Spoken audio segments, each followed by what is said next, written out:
તો પરોલી ગાઢો કન્યા એટલે ભગત બે પણ ગાડી ઉભા કરજો આપણી પાતળી પાતળી થાય ઠાતીજી ને સાચી છે અલ્યા પણ આટલું દૂધ દોવે છે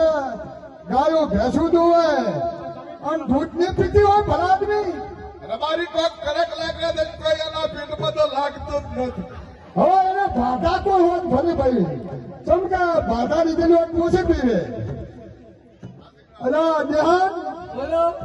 હવે ચમ ફસોડા તારા હું શું કોણ તેડવા આવે કો કડલાની જોડ લઈ આવો તો અલ્યા અમારા ઠાકોર સમાજમાં આ કિલો કિલો સોદિયાથી તો બંધ થઈ ગયું છે તારે જતું હોય હા ગમે તેમ કરો હા કડલાની જોડ તો નહીં પણ હવે રસ્તો ચીયો છે રસ્તો પાટણનો છે ને